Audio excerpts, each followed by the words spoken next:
Tonight, Canadian soldiers step in to fight wildfires raging across 2 provinces.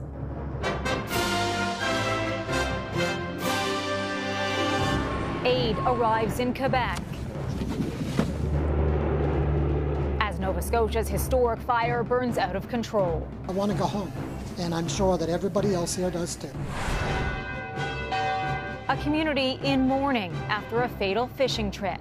The night, high tide, big waves, and for sure cold water. 4 kids and a father swept away at high tide. Plus, the effort to restore a piece of musical history. It was a touching moment to find out that it was still alive. Saving a prized piano from the ashes of a destructive fire.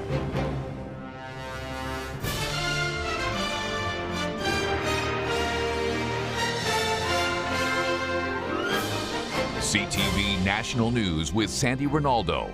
Reporting tonight, Heather Butts. Good evening. Crews across this country are doing everything they can to gain control of raging wildfires, which have forced thousands from their homes. In Quebec alone, there are more than 150 fires currently burning and 400 firefighters working to put them out. The Canadian military is sending in 200 troops to assist, and more help is on the way. CTV's Vanessa Lee now on a province under fire. As the number of fires grows across Quebec, help is on its way from abroad. French President Emmanuel Macron says France is sending 100 of its firefighters along with experts to lend a hand in battling more than 140 wildfires raging in the province. In the North Shore community of Sept-Îles, the flames are too close for comfort, visible from the airport. The mayor of 25,000 says while the situation has stabilized, they're not in the clear just yet. There are still concerns about the fire's progression because of the possible change in wind direction and lower than expected rainfall at the start of the week. In addition to joining the front lines and helping with response planning, members of the Canadian Armed Forces are bringing crucial supplies into areas that have been cut off. At least 10,000 Quebecers have been forced to flee. This woman says she worries about her home. Neighborhoods are empty, she says. I'm more concerned about theft than fire. We understand that people want to get back in their homes. We want to avoid is allowing people to return to their homes only to have to evacuate them back in emergency. This fishing outfitter in an Innu community north of Sept-Îles was completely destroyed. It's trying to find solutions to salvage their season. Across the country, more than 350 wildfires are burning. At least half are out of control. There are over 30,000 Canadians that have been displaced from their homes. And that's something I think that, people need to be prepared for. They have to understand their risk. They have to listen very carefully to the local authorities. Smoke from the wildfires is causing poor air quality, even in parts of Ontario. Environment Canada says it can be harmful even in low concentrations and is urging people to take precautions. Heather. Vanessa Lee in Montreal. There are still 5 wildfires burning in Nova Scotia, but only one of them deemed out of control. Despite rainy weather, a 250 square kilometer fire in Shelburne County has destroyed at least 50 homes and cottages. We have large fire perimeters within the perimeter of this fire itself, and we've got to make sure that that fuel inside the initial perimeter is not going to light up. Some positive news. The Halifax area wildfire that forced 16,000 people to flee is now 100% contained, and some evacuees are returning home. CTV's Sarah Plowman has their story. As the military moves in, the fire is held. The Tantalin wildfire now deemed under control, not expected to move, but also not out. On Friday, it was safe enough to let some homeowners back in. So it was difficult, and you don't even realize how difficult it was until you get home, and then you realize how exhausted you are. The Haleys returned to a full freezer, very little of it spoiled. They wonder how long their power was even off. And we're so fortunate. Our heart breaks. We feel guilty because we are okay and others aren't, right? What's been an evacuation center was today an information center. One by one, people learned details about their houses. Very relieved because it's exactly the way we left it. This is the first time we've confirmed definitely that our house is fine, so that's good. Joanne Brown is also displaced, something she notes can be very expensive. We have not heard a thing about when we will be able to return home, which I understand they have a lot of work to do, but it makes it very hard because you're wearing borrowed clothes. Evacuees are anxious to get home. They also know some of their neighbors will have no home to go back to. You know, we'd like to put our feet back in our home, and we know that there's a lot of people in a much worse situation than us, and we feel very, very bad for those people. Sarah Plowman, CTV News in Upper Tantallon. On the West Coast, crews are battling a massive wildfire in BC's north. The Donny Creek fire has already scorched more earth than last year's entire fire season. Further south, Mo, the 8-day-old baby moose, was rescued from the Stoddard Creek wildfire and taken to a wildlife rehab center. Wildfires are also threatening communities in northern Ontario, with more than 30 out-of-control fires across the region. A community along Quebec's North Shore is in mourning as they learn more about the fatal overnight fishing accident that claimed 5 lives, including 4 children. Today, police identified one of those victims. CTV's Luca Caruso-Moro reports. Bells ringing in memorial for the victims of a fatal fishing trip. Among them, 37-year-old Kevin Girard, one of 5 who died after he was swept away by fast-moving water. The other 4, all children above the age of 10, who police have not identified. C'est très dangereux. Mais si une personne connaît ça, il n'y a pas de danger. It's very dangerous, said resident Jules Gagnon, unless you know how the water behaves. Gagnon keeps a schedule of the tides, which can change drastically by the hour. Jean-Maurice Tremblay is the mayor of the rural community of Portneuf-sur-Mer, 5.5 hours northeast of Montreal. Ça peut monter jusqu'à 4 mètres. He says in some areas the waters can rise by 4 meters in just 5 hours. Adding Girard wasn't from the community. As for the 4 children, police have not revealed their relation to Girard. Their deaths met with an outpouring of sadness. This woman, who says she's family, wrote online, "Our loved ones are gone, and we're in a state of extreme sadness. Because it affects people I love, we offer our love and sympathy." Parce qu'on connaît quelqu'un qui connaît quelqu'un, bien sûr. Andrea Thémon works for the town. She says she's looking for a place for a memorial. On oublie le danger, on est téméraire. She wants it close to the site where it happened and hopes the incident creates more awareness of the dangers here. On the night, with high tide, big waves, and for sure cold water. Reynold Hawkins is the director of the Quebec Life Saving Society. He says he could release recommendations once the investigation wraps up. Usually, drowning, swishing, they are preventable, so that's why we will work very closely with the coroner investigation about that. Until then, community members will gather to remember a tragedy on their shores. Luca Caruso-Moro, CTV News, Montreal. Families desperate to find loved ones in India have learned a signal error likely caused the deadly rail disaster. But investigators are not ruling anything out. Authorities say a signaling system sent a train to the wrong track, triggering a horrific chain reaction crash, killing more than 270 people and sending hundreds to hospital. Dozens of people were detained by Hong Kong police for publicly commemorating the 34th anniversary of the Tiananmen Square massacre.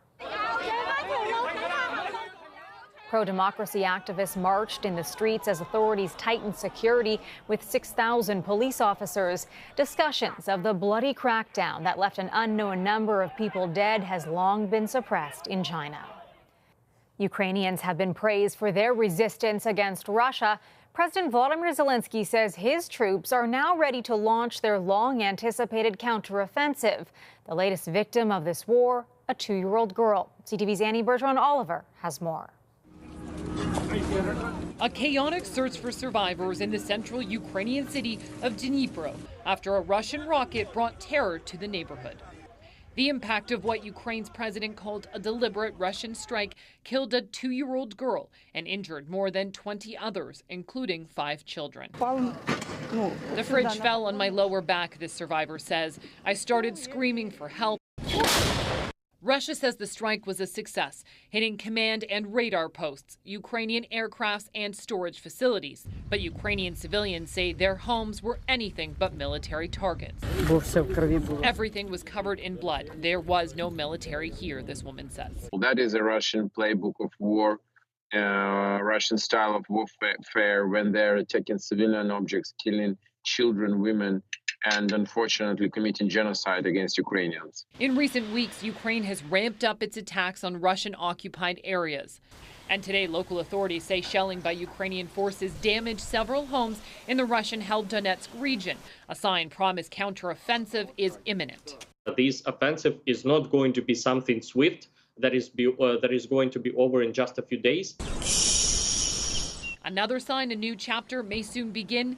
A Ukrainian Defense Department video warning the country's counter-offensive will come with no warning launched today. Ukraine is testing all kind of weak points in Russia's defense. So, and we still don't know where exactly Ukraine will hit. So for Ukraine, it's really important to keep silence.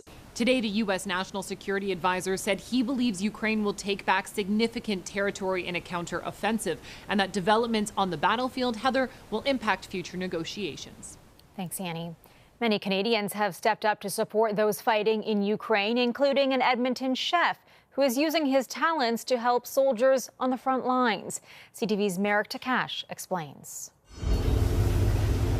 Corey Woods grew up heavily embraced in his family's Ukrainian heritage. When Russia's invasion of Ukraine began on February 24th last year, Woods says he was frustrated and angry he wasn't doing anything to help.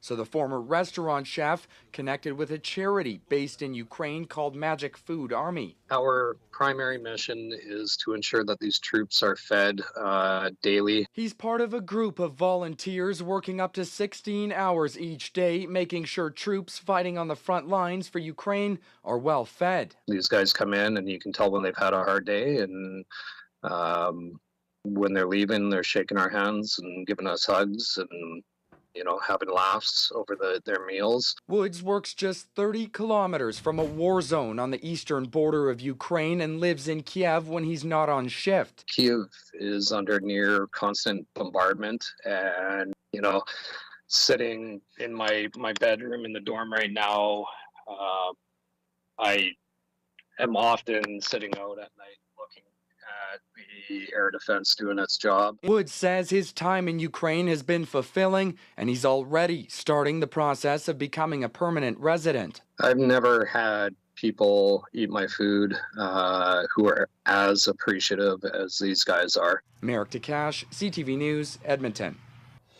Coming up, a sonic scare in D.C. What caused an enormous bang heard across the U.S. Capitol?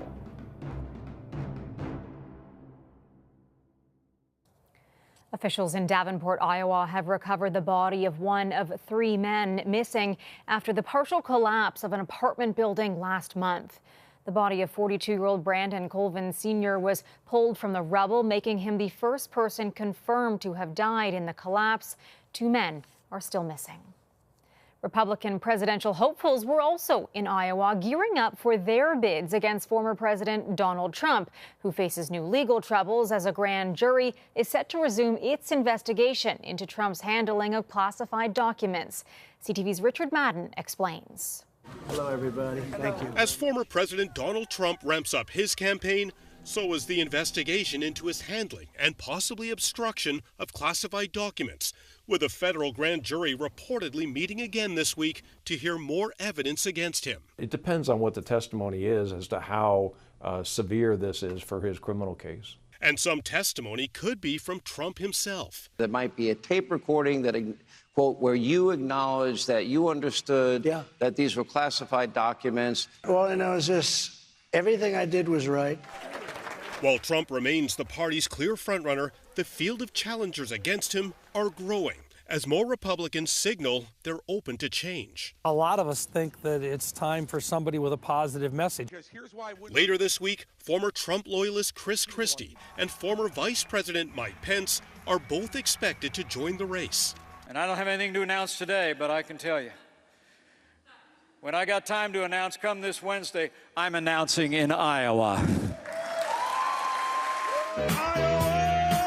The 2024 primary season is now underway. Republican hopefuls attending Iowa's Roast and Ride rally, with Trump's rivals pushing the message it's time to move on. I'm running for president because I think if we choose another path, we can restore American greatness. You know, I think the party needs a new generational leader. We've lost the last 7 out of 8 popular votes for president, and that's nothing that we should be proud of. There's more voices in there that say we want new leadership in the party.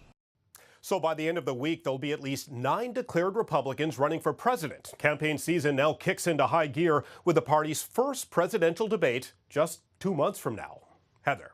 All right, Richard, and you're in Washington, where a sonic boom was heard and felt across the region today. What do we know about that? Yeah, Heather, it was surreal. That loud noise was heard from Virginia up to Maryland, as you said, and it was by a pair of U.S. fighter jets scrambling to a plane flying into D.C.'s very restrictive airspace earlier this afternoon. And those reverberations felt like aftershocks from an earthquake. Take a listen. The Pentagon says a small private Cessna flying from Tennessee to Long Island in New York somehow went off course, heading straight into the D.C. area. The pilot was unresponsive, so NORAD sent 2 F-16s from Andrews Air Force Base to pursue it, clearing both jets to go supersonic. That's past the speed of sound, which creates a sonic boom. Now, reports tonight say the pilot was unconscious. The jets shadowed the plane and its 4 passengers until it crashed into a remote area in southwest Virginia. Crews are now searching the wreckage and for survivors. Now, the military says it didn't shoot down the plane. Its pilots tried using flares to get the other pilot's attention. Now, tonight, authorities say there was no safety risk to the public. Heather. Richard, thank you for this. Still ahead tonight. Musicians tune in to save the tools of their trade.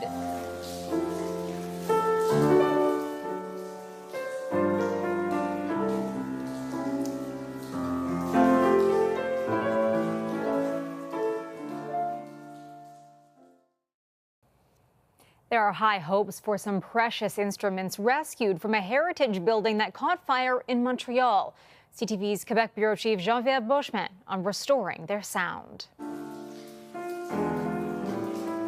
Those piano notes echoing through water dripping in a damaged old chapel are haunting. Still, this was music to the ears of Oliver Esmond White. It was a touching moment to find out that it was still alive. We didn't know. And it's alive. Last week, fire ripped through the Chapelle du Bon Pasteur, a historic building in the heart of Montreal. Flames burned through the old monastery built in the 1800s for 42 hours. When it broke out, a choir and musicians were rehearsing in a renowned concert hall lodged under the bell tower. The fire was just under the steeple. Programming director Simon Blanchette was among those who fled for their lives, forced to leave the hall and its precious instruments behind. A harpsichord dating back to 1772 was rescued with only minor superficial damage. I am with Simon. But Blanchette returned this weekend to what he calls this apocalyptic scene to try to save a treasured piano. It's an instrument fabricated 38 years ago by the renowned House of Fazioli. The Italian piano maker with a reputation for state-of-the-art instruments chosen by concert-level pianists worldwide. You can smell the smoke when you get here because all of this was completely covered with water. Esmond White has tuned and worked with this grand piano for decades and now has major repairs to do. The wood has swollen up, and as it shrinks, we want it to shrink back in the same positions. It will take days before he knows whether the piano will ever be back in concert shape. But it will be handled with care in hopes that it will one day play again in a restored hall. Geneviève Beauchemin, CTV News, Montreal. After the break, they can't be contained. The dynamic duo who put it all on the line to help save a life.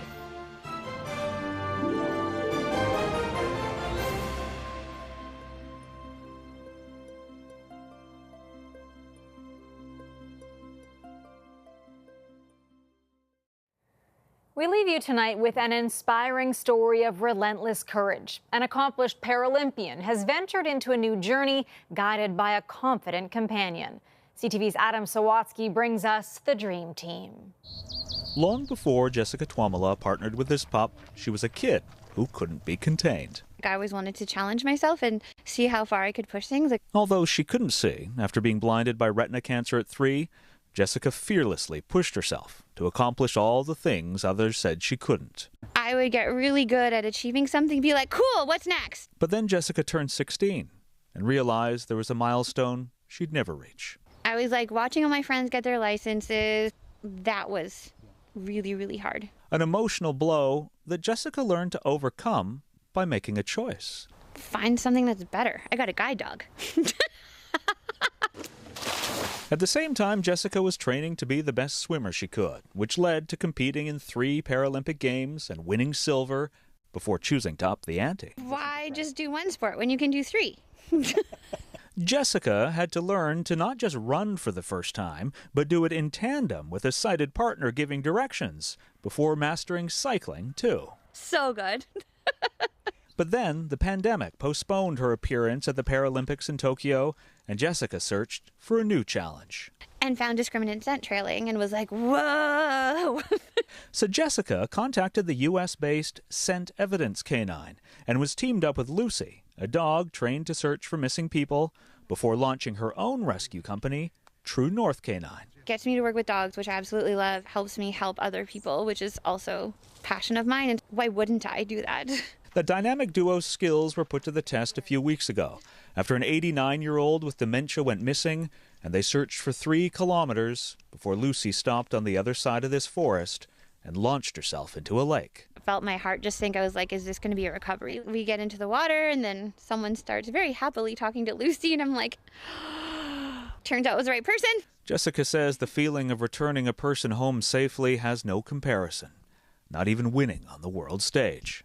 Find what fuels you and do it for the right reasons. And whether she's inspiring other athletes to overcome adversity or offering the skills to find missing people, Jessica says the right reason for her is helping others. Leaving this world a better place is really important to me. Adam Sawatsky, CTV News, Saanich. What a remarkable duo. That's our show for this Sunday evening. I'm Heather Butts. For Sandy Ronaldo and all of us at CTV National News, thank you for watching. Omar Sachedina will be here with you tomorrow. Have a good night.